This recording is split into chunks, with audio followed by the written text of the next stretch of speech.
Alors bonjour à toutes et à tous. Je vois qu'il y a quelques personnes qui arrivent maintenant. Donc c'est bien, on commence à 13h30 pile. On vous souhaite déjà tout d'abord la bienvenue à l'université et à l'école des sciences criminelles. Vous verrez que vous serez plus dans ce bâtiment-ci et dans les bâtiments qui ont des grands auditoires pour cette première année que dans les bâtiments, dans les locaux de l'école des sciences criminelles. Alors, un petit plan de la présentation. On vient de changer, un petit changement. On va commencer par la présentation de l'Association des étudiants en sciences criminelles. Ensuite, je reviendrai sur quelques éléments que vous connaissez peut-être déjà, mais une brève présentation de l'école, l'organisation des études et des informations pratiques qui seront peut-être plus nouvelles pour vous. Et puis, on terminera par des questions-réponses où vous pourrez poser toutes les questions qui restent irrésolues à la fin de la présentation. Donc, on va débuter par une petite présentation de l'Association des étudiants en sciences criminelles. Est-ce que vous m'entendez? Ok, c'est bon. Alors, bienvenue. Et nous, on fait partie de l'association étudiante de l'école des sciences criminelles. C'était juste pour faire un petit message. On a un stand devant du coup l'amphipole A. Vous pouvez venir après cette présentation si vous avez encore des questions plus spécifiques ou même générales par rapport à l'assaut de manière générale ou par rapport au cours. On est là pour vous aider, puis pour vous orienter si vous en avez besoin. Donc voilà, c'était juste un petit message.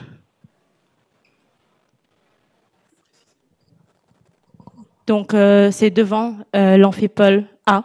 Donc en gros, dès que vous sortez de cet amphi, vous allez à droite et vous allez nous voir. On a une grande affiche avec écrit l'AESC. Comme ça, vous savez qu'il faut repérer ces personnes derrière le stand. Et jeudi matin, on va venir plus précisément présenter l'association dans le cours de méthodologie avec vous. Et c'est là qu'on va vous présenter vraiment ce que fait l'association et comment vous pouvez nous rejoindre pour notre AG qui se déroule lundi prochain, du coup, le 26. Voilà. Super, merci beaucoup. Donc cette partie-là, il ne faut pas sous-estimer, c'est super utile l'association aussi pour s'intégrer en fait, parce que vous êtes des grandes volées.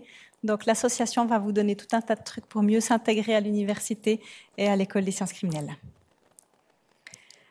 Donc, petite présentation. En fait, l'école des sciences criminelles, elle est à la faculté de droit, des sciences criminelles et d'administration publique. On a en fait trois instituts, si on veut, l'école des sciences criminelles, l'école de droit et puis l'IDEAP, qui est en fait l'administration publique à l'université de Lausanne. Donc, on a plusieurs bâtiments aussi, vous les voyez ici. Hein, l'école de droit est plutôt du côté d'Origny, l'administration public plutôt vers Moulines, et puis nous ici on est à Sorges, et puis vous aurez aussi des cours du côté de l'EPFL, donc vous serez un peu répartis dans pas mal de bâtiments différents aussi pour vos cours en première année.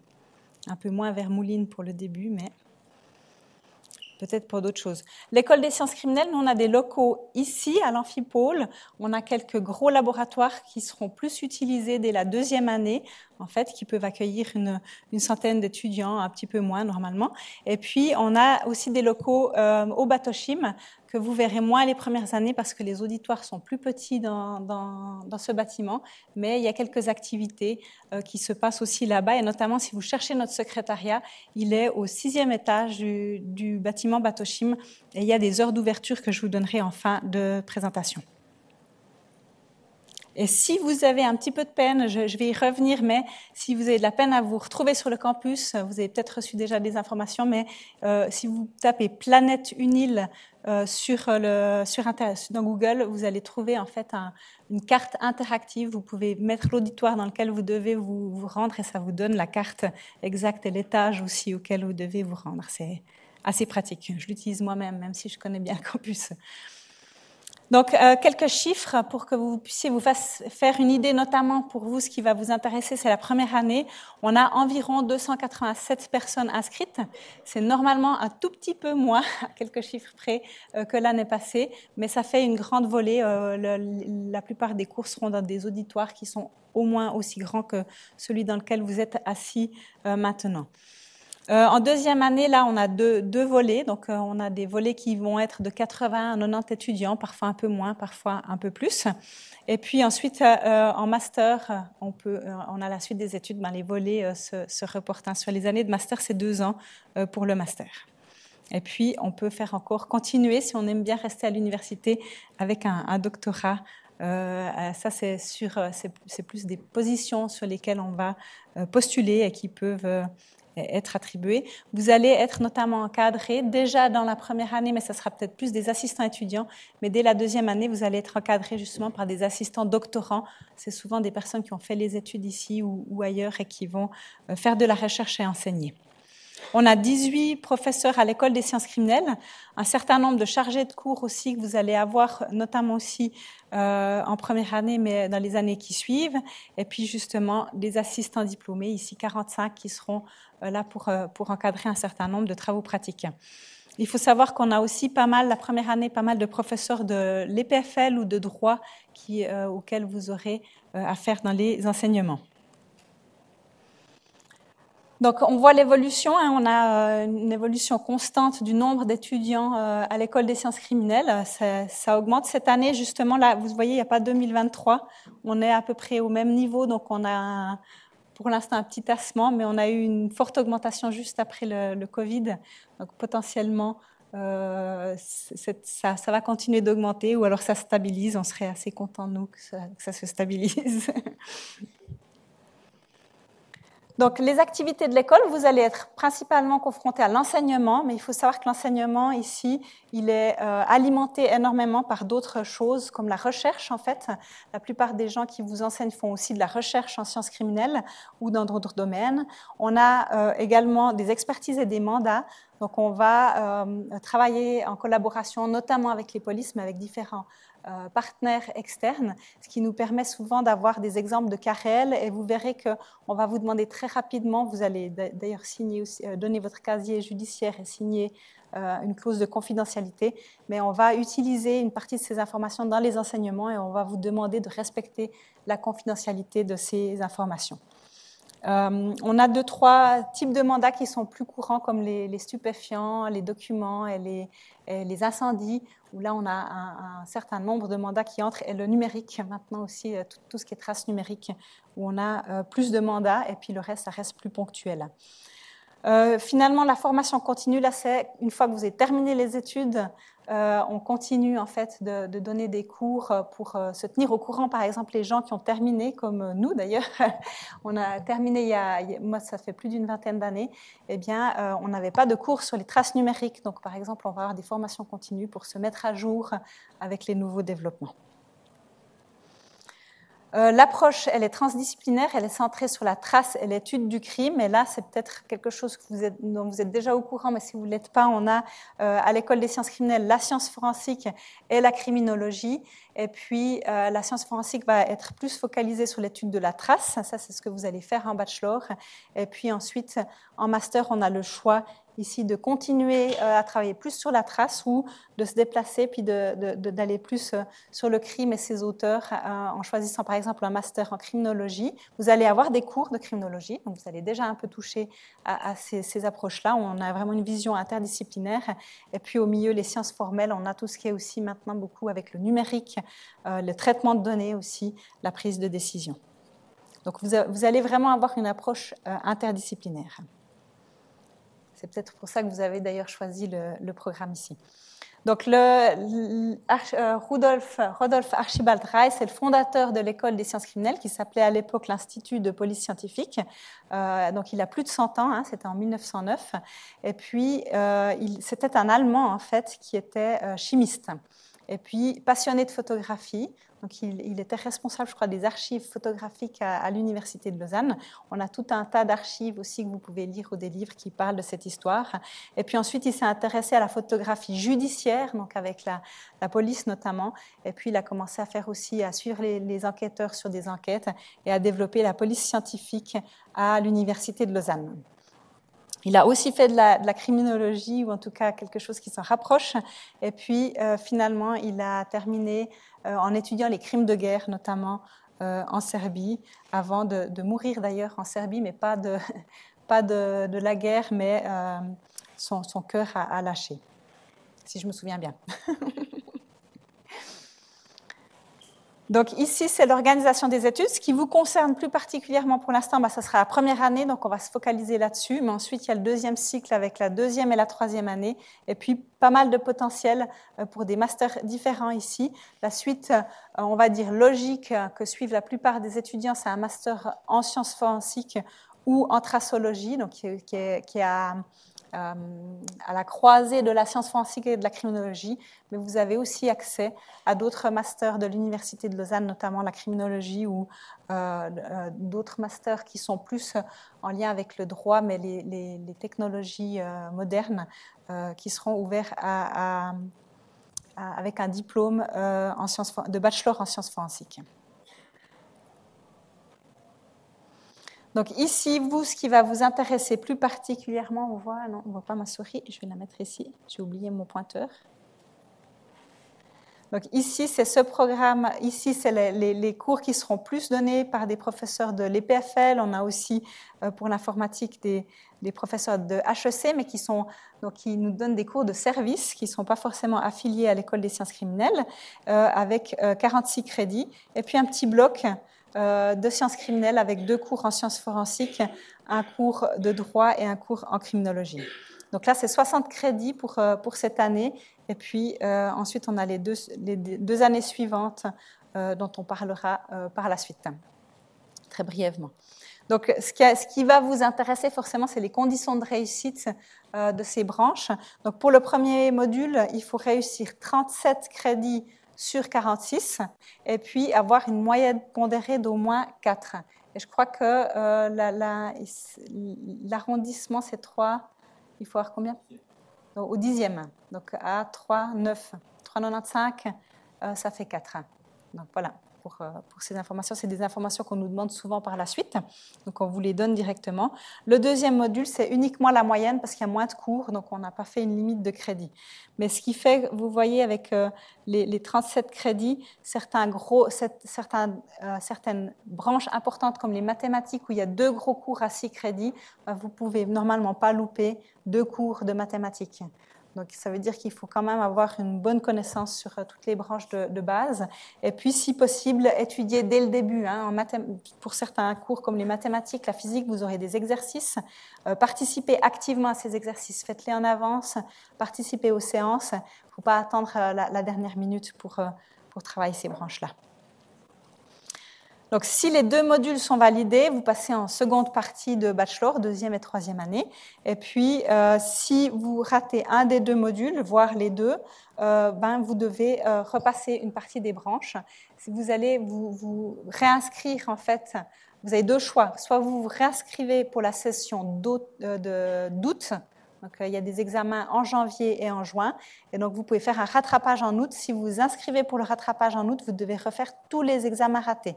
Donc, vous n'avez pas le choix de choisir à la carte, je fais celui-là cette fois-ci, mais pas celui-là. Vous êtes obligé de tous les refaire. Donc, vous ne pouvez pas dire j'essaye parce que si je réussis ce cours-là, je passe. J'essaye celui-là, si je le rate, je refais l'année. Ça, ce n'est pas possible. Si vous avez échoué à un certain nombre d'enseignements, vous sentez que vous avez besoin de refaire l'année, vous pouvez aussi refaire l'année et puis refaire les examens en 2 sessions, donc en janvier et en juin. Si vous ratez l'un des 2 modules après une seconde tentative, c'est un échec définitif pour l'école des sciences criminelles. Donc, vous ne pouvez plus faire des études à l'école des sciences criminelles. Les horaires, donc ici, c'est un tout petit, mais vous voyez que sur le site de l'ESC, vous avez une page étudiant. Donc, si vous allez sur cette page, vous avez tout un tas d'informations, dont les horaires qui vous sont transmis. Et donc, ici, vous avez une vision des horaires. C'est très petit, donc vous n'allez pas voir, mais vous les trouvez sur cette partie-là. On peut juste voir, le lundi est férié, la semaine prochaine. Donc, vous commencez le mardi avec algorithme et pensée computationnelle à l'Amphimax 351. Donc, c'est ici. Et normalement, les cours commencent à 8 heures, sauf si le professeur vous donne une autre information, à 8h00 à Sorges. Donc, vous verrez, ce n'est pas les mêmes horaires si vous êtes à Dorigny, à l'EPFL ou à Sorges, parce que sinon, le métro n'a pas la place pour tous les étudiants qui arrivent sur le campus. Donc, c'est à 8h30 quand c'est à Dorigny et à 8h15 à l'EPFL, et ici, c'est 8h. Donc soyez attentifs, c'est mieux de venir peut-être un peu en avance la première semaine, puis après vous saurez, vous connaîtrez assez vite les horaires. Seconde partie, on ne va pas trop s'y attarder. Je pense que vous connaissez déjà un petit peu tous ces domaines-là. Donc, les cours plus spécialisés, on va déjà toucher un peu à ces traces dans les cours de sciences forensiques générales, mais vous verrez en fait tous ces domaines-là plutôt en seconde partie de bachelor. Donc, comme je vous le disais, l'enseignement de bachelor, il est pas mal dans des grands auditoires maintenant, même pour les exercices, parce que vous êtes des très grosses volées. Et puis, c'est seulement en seconde partie qu'on va travailler en plus petits groupes. Alors, on a quand même encore des groupes assez importants, hein, mais en plus petits groupes, souvent en binôme, trinôme. Vous allez travailler à 2-3 personnes, mais avec des groupes. On va diviser la classe en plusieurs groupes pour des travaux pratiques et des résolutions de cas. Il y aura encore quelques cours ex cathedra, mais un petit peu plus d'interaction quand même à partir de la deuxième année. On essaye de mettre un peu d'interaction dans nos cours de première année, mais ça reste quand même un petit peu plus impersonnel. Donc, n'hésitez pas à venir nous voir. On est souvent très disponible pour répondre à vos questions si vous êtes un peu perdu dans la salle.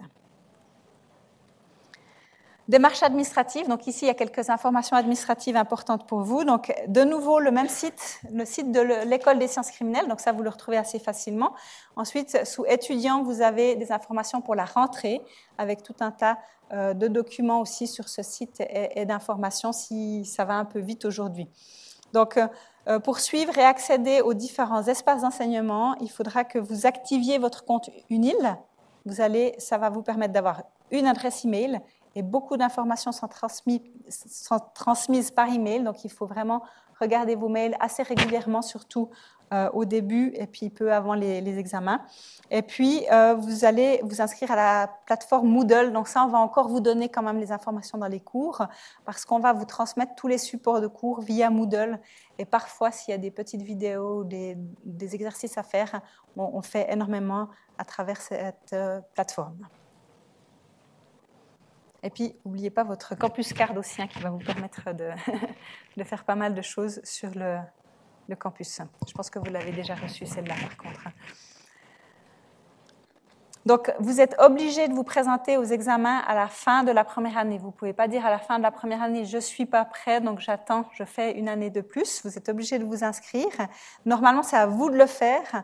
Pour les premières années, comme c'est un peu compliqué, on va vous inscrire en fait tous et toutes directement aux examens et aux enseignements, je pense, parce qu'on doit s'inscrire aux enseignements et après aux examens. C'est un peu compliqué. Et puis, donc, vous, il faudra surtout contrôler que vous êtes bien inscrit. Donc, quand vous recevrez le mail, contrôlez. Attention, je profite peut-être de dire attention au phishing.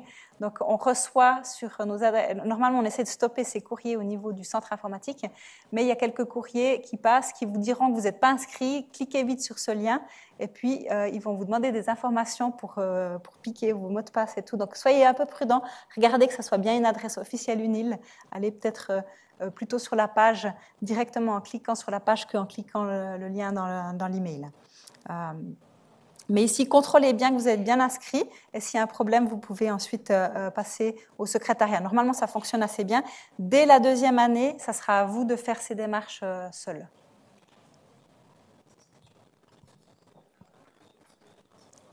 Oui. Et donc, ça arrive, il faut attendre 2-3 semaines pour avoir les informations. Donc, ne réagissez pas trop vite si vous n'avez pas reçu l'information. Regardez peut-être aussi entre vous, on va trouver des moyens pour que vous puissiez vous rencontrer assez rapidement.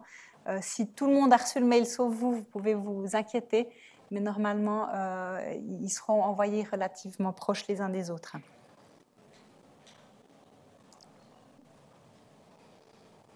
Donc, il est possible tout de même de se retirer d'une session d'examen ou d'un examen, mais sous des conditions assez strictes. Donc, il y a un règlement. Je vous invite à le lire, surtout si vous tombez malade avant les examens ou si vous avez un retard avec un train ou ce type de problème. Il est très important de bien suivre les procédures pour pouvoir se désinscrire avant les examens. Donc, ce n'est pas forcément si facile que ça. Ensuite, on peut recourir aussi contre les décisions, les différentes décisions, notamment les résultats aux examens, ce genre de... ou si vous êtes retiré et que le retrait n'a pas été accepté. C'est assez rare qu'un recours soit accepté. Il faut vraiment qu'il y ait des soucis dans la manière dont le recours, dans ce qui a été fait avant, en fait. Donc, mais voilà, il y a ces possibilités-là, et c'est 30 jours après la notification de vos résultats. Donc, ce qu'on vous invite à faire, en fait, c'est une fois que vous recevez vos résultats, si vous avez un peu des doutes sur certaines notes, vous pouvez venir consulter vos copies, et puis ensuite, éventuellement, s'il y a un problème, faire recours. Mais normalement, quand vous consultez vos copies, vous pouvez aussi parler aux enseignants avant de faire recours. Et on discute en général, ça évite beaucoup de paperasse, en fait, de ce type-là. Toutes ces informations, vous les retrouvez sur le site de l'université dans les règlements. Donc, c'est juste un petit rappel pour dire que ça existe. Ensuite, allez consulter les règlements pour le détail des procédures à suivre. Quelques dates à retenir. Donc, début des cours, 19 septembre, on l'a dit, mardi prochain. Vous avez les délais pour l'inscription. Ici, c'est quoi pour l'inscription aux examens? Donc, c'est à peu près à ces moments-là que vous allez recevoir le mail qui vous confirmera que vous êtes bien inscrit puis que vous pourrez vérifier. Ensuite, vous pouvez vous retirer des sessions d'examen, comme on disait, sous certaines conditions. Par la suite, en deuxième, troisième année, si vous avez oublié de vous inscrire, vous pourrez faire une inscription tardive, mais ça a un coût, ça coûte 200 francs, vous le voyez ici, une petite taxe en plus, administrative. Il y a les sessions d'examen, celles-ci, vous les retrouvez, vous voyez, à hiver, donc en janvier. En été, c'est en juin plutôt, et en automne, en août-septembre, c'est toujours un peu sur 2 mois. Ces dates-là, vous les retrouvez dans le calendrier académique, avec tous les jours fériés, quand est-ce qu'il y a des vacances. Notamment, il y a une semaine de vacances à Pâques. Là, on n'a pas de vacances jusqu'à Noël, par contre. Mais comme ça, vous pouvez voir la durée du semestre. La publication des notes aussi, donc les PV de notes vous seront transmis, en fait, à ces dates-là. Donc, ça ne sert à rien de demander les notes avant, parce qu'on ne les donne pas avant, on doit les contrôler. Ça prend un petit peu de temps. Et puis ensuite, les délais de recours s'il y a un problème. Et puis, peut-être date importante aussi, si tout d'un coup, après quelques semaines, quelques semaines, c'est 2 semaines, je pense, le 30 septembre, si vous voyez que ce n'est vraiment pas les études que vous imaginiez puis que vous aimeriez changer, vous pouvez encore changer d'orientation et changer de faculté. Donc, jusqu'au 30 septembre, après, ce n'est plus possible, il faut attendre une année pour le faire. Donc, pour s'inscrire aux enseignements et aux examens, vous avez en fait ici justement le nouveau sur le site étudiant pratique. Vous avez quelques documents qui vont vous expliquer comment le faire. Il y a d'autres documents aussi qui vous seront notamment présentés par la suite pour certains, notamment si ça concerne le master ou de la mobilité par la suite des études. Mais vous avez pas mal d'informations ici, donc n'hésitez pas à la consulter. Est-ce que tout le monde a pu écrire le lien ici? Donc, comme je disais, site de l'ESC, c'est unil.ch. Vous mettez /ESC /étudiant avec S. Et puis ensuite, il y a différentes pages, rentrées, pratiques qui peuvent vous être utiles.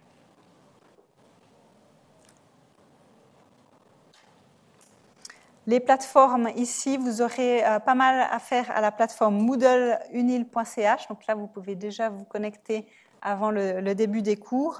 Je ne suis pas sûre, le premier cours, là, c'est informatique, ouais, c'est à l'université, donc il est fort... non, ou bien c'est mathématiques. Vous pensez compliqué.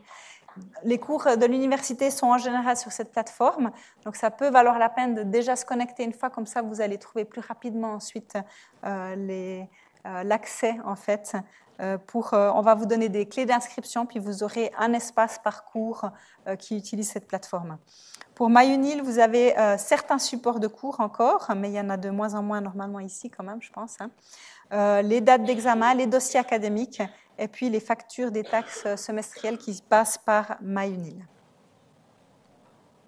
Voilà, je ne sais pas si vous avez des questions, on continue peut-être. N'hésitez pas à lever la main si c'est une question spécifique sur l'information que je donne. Sinon, vous prenez note et puis on en discute à la fin de la présentation.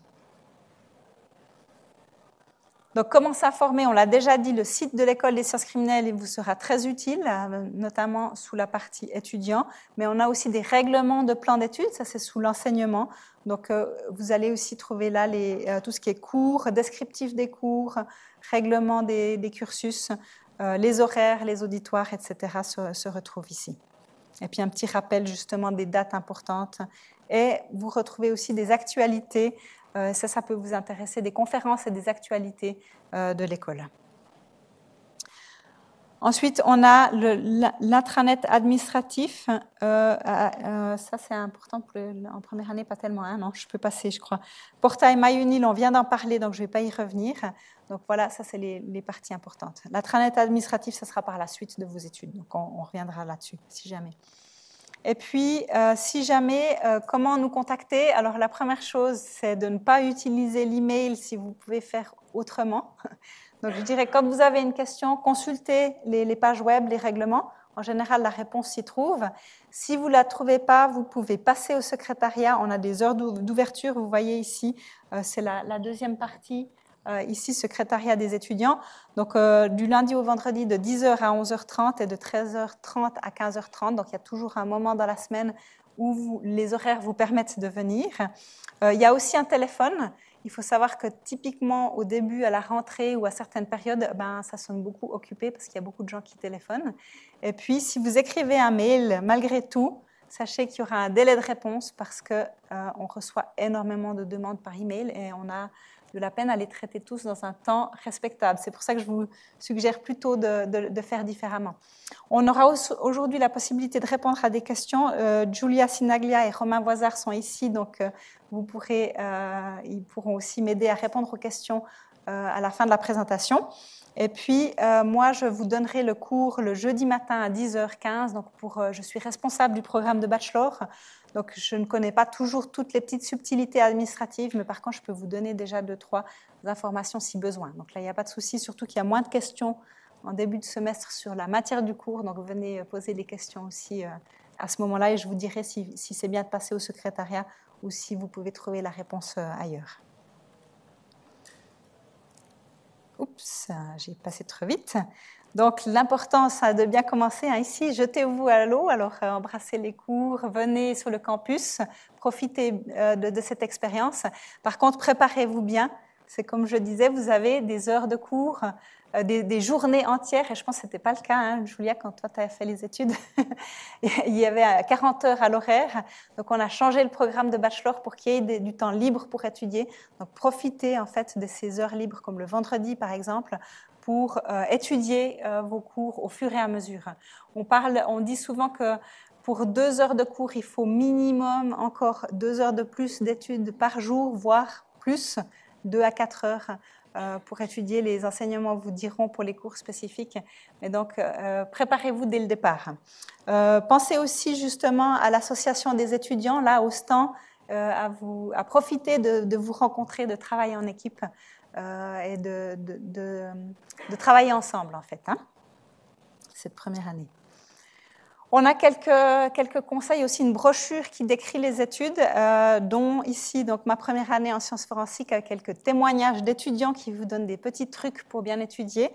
On a aussi la vie pratique sur le campus, et puis la formation sur la Campus Card. Si vous n'avez pas encore de Campus Card, il faut le faire assez rapidement. Et puis des soutiens et des aides pour les étudiants. Et je crois qu'ici, on n'a pas mis, mais on pourra le mettre l'année prochaine. Il y a aussi des soutiens. Je pense que c'est peut-être sous étudiants. Il y a pas mal d'aides aussi pour des petits cours pour apprendre à apprendre, des petites fiches qui expliquent un petit peu comment faire pour ne pas se laisser perdre rapidement dans un grand auditoire comme ici. Donc, il y a pas mal de... Si vous vous sentez un peu perdu, allez à l'association, rencontrez du monde, puis après, consultez toutes les ressources possibles et imaginables qui sont là pour vous aider à ce que cette première année se passe bien. Et donc, on vous souhaite une belle rentrée et puis on reste à disposition pour répondre à vos questions.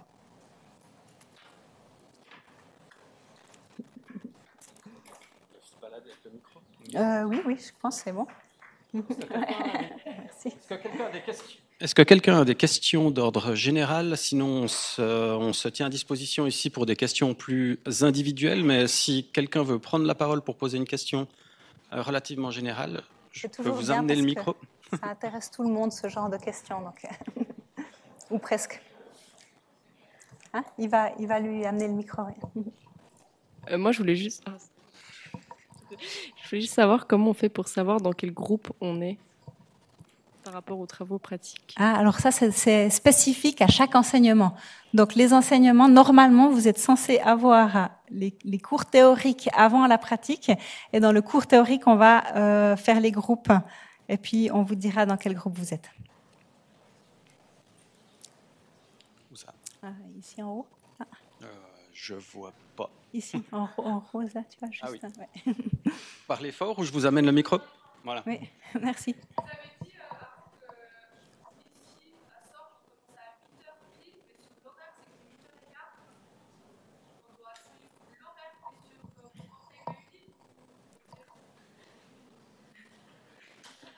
Alors, aux dernières nouvelles, c'était bien encore 8 heures. Hein.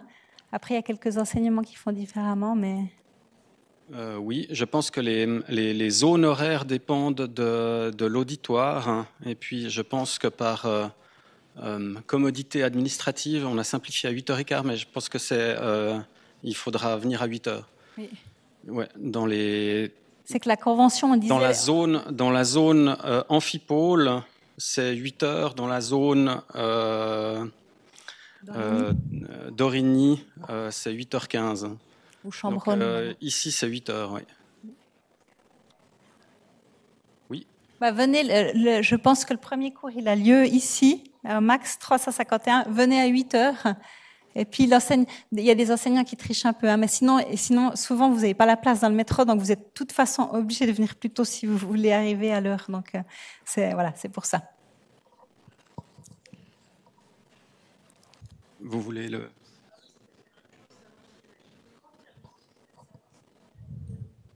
Mm-hmm.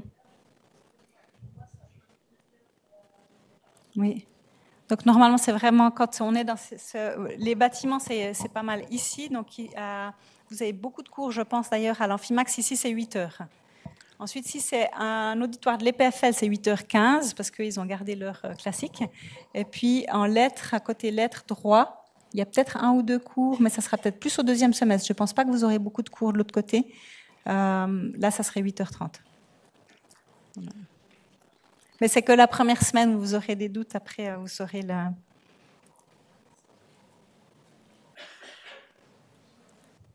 Une autre question générale. Donc, juste pour rappel, donc pour... Ah oui. Allez-y.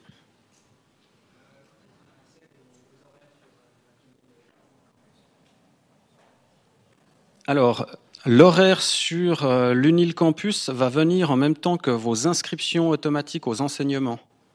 C'est-à-dire que pour que l'horaire s'affiche sur MyUNIL, il faut que vous soyez inscrit à l'enseignement. Et puis pour le moment, c'est clair que c'est vide parce que vous êtes inscrit nulle part. Vous êtes juste inscrit au cursus et pas aux enseignements. Donc l'inscription aux enseignements, on va essayer de la faire le plus rapidement possible, mais sauf erreur, hein, en tout cas encore aujourd'hui, les immatriculations n'ont pas tout à fait fini le travail et autres, donc de toute façon on en raterait plusieurs. Donc pour éviter de devoir faire le travail plusieurs fois, on fait les inscriptions automatiques à partir de la semaine 2. Donc oui, les horaires sur le portail MyUNIL va venir relativement rapidement, mais les premières semaines, c'est... Oui. Non, c'est pas un problème de vous auto-inscrire, c'est juste qu'il faudra vérifier que vos inscriptions soient maintenues de toute façon quand vous recevrez le mail automatique. Mais si vous voulez déjà vous inscrire aux enseignements vous-même dans le cursus, vous pouvez le faire. Il y a juste que nous, on se charge de le faire automatiquement pour oublier personne. Par contre, il ne faut pas vous désinscrire après parce que ça peut amener à 2-3 surprises. Hein. Ouais. Parce que normalement, on devrait vous forcer, comme elle a dit la professeure Weiermann, l'inscription à l'examen est obligatoire en première année. Donc, on ne laissera pas les gens se désinscrire à l'avance. Donc, les retraits tardifs ou autres ne sont pas admis. Il n'y a que les retraits pour raisons médicales ou empêchement, panne de train ou autre, le jour de l'examen, qui seront admis. On voit ici à l'horaire, la question de 8 heures, c'est que pour le mardi.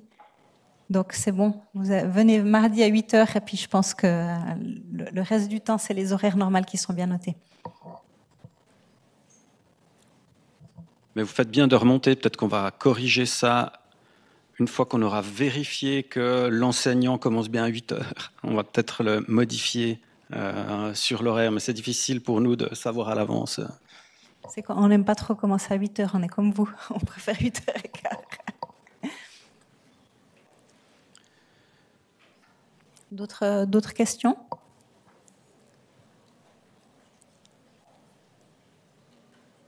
Donc, si jamais nous, on reste à disposition ici, donc vous pouvez volontiers descendre pour poser vos questions peut-être plus individuelles.